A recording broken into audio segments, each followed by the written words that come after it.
The Muslim empire's power began to wane in the 12 and 1300s, which eventually gave way to the dominance of the Ottoman Empire at the same time that Europeans were really starting to get underway colonizing and terrorizing the entire world through imperialism and maritime trade.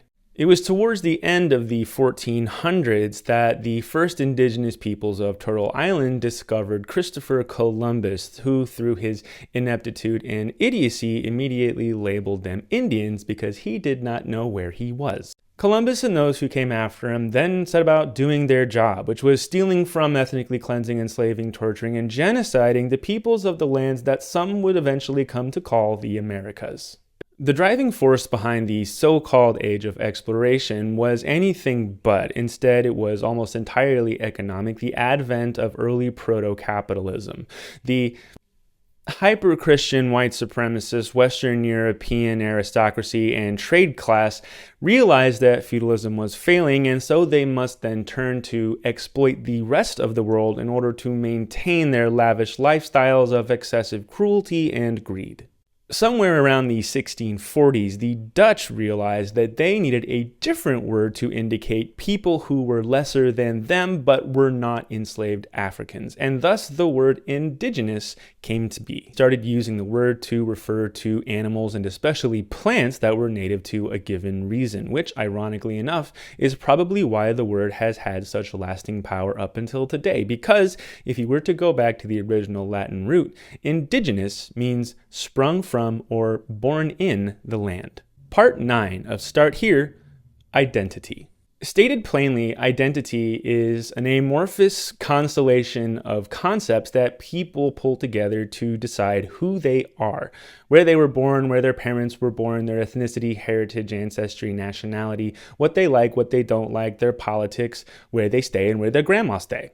How people define their identity was not the same last year as it is today, to say nothing of 10 years ago, 100 years ago, or centuries ago.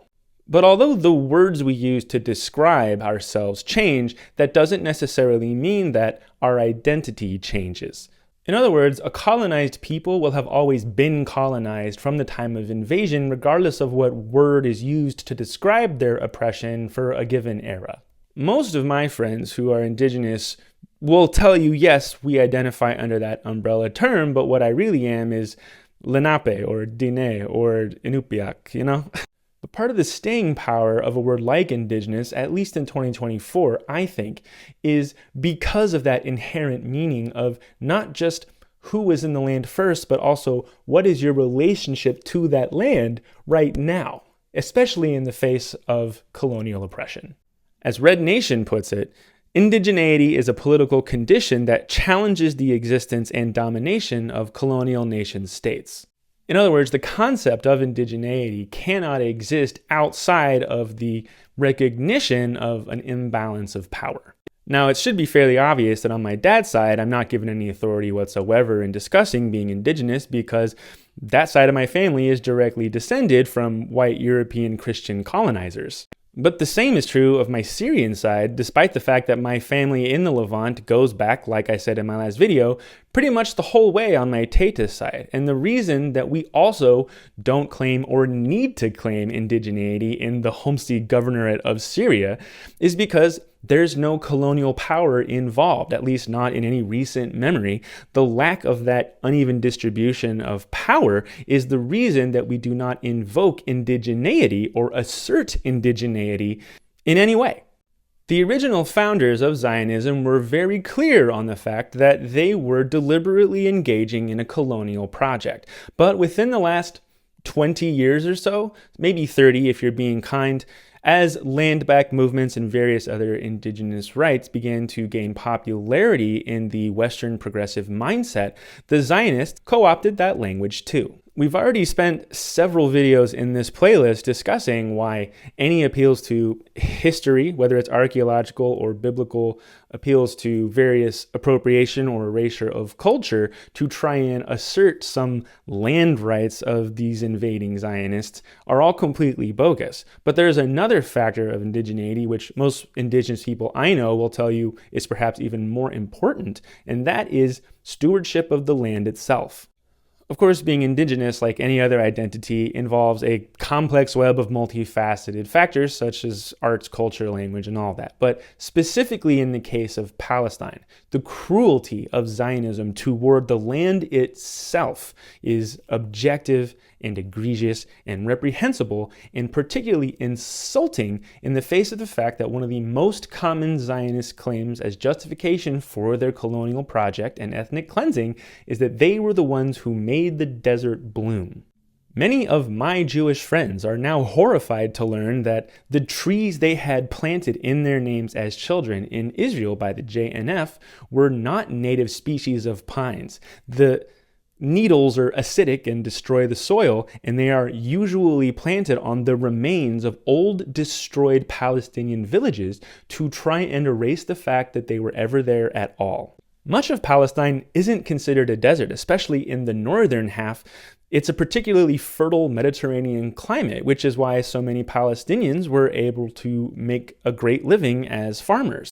Olives, watermelons, strawberries, dates, eggplants, you name it. The Zionists deliberately destroy olive trees because it's considered a symbol of Palestinian resilience. It's estimated that since 1967, they have destroyed over 800,000 olive trees, which contributes to desertification of Palestine.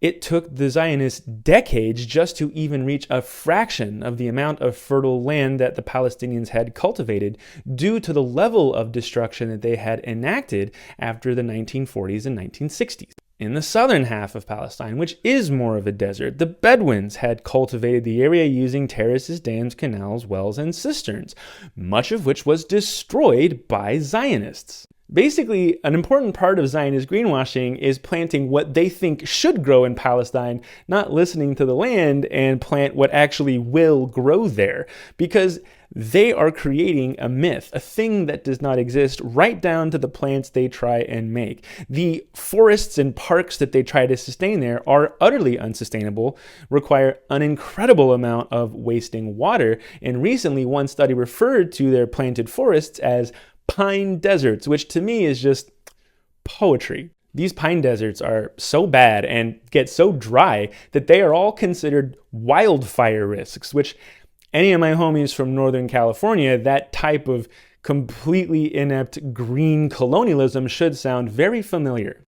And to further shine a light on the constant cognitive dissonance of Zionism, the Manifest Destiny and Terra Nullius were both justified either because all of Palestine was a desert that we needed to make bloom, or in the case of northern Palestine, which got so much rainfall that some of it was marshland, they needed to save all of Palestine from the plague of malaria, which can only exist in a moist climate. So there's just no winning. And finally, most indigenous people don't insist on bombing their land into oblivion. So all of which is to say, Zionists, these days at least, will swear up and down that they are indigenous to the land of Palestine. They will point to any number of things, all of which I've already discussed. The Muslim invasions, continuous presence, biblical narratives, archaeological misinformation, genetics, what have you.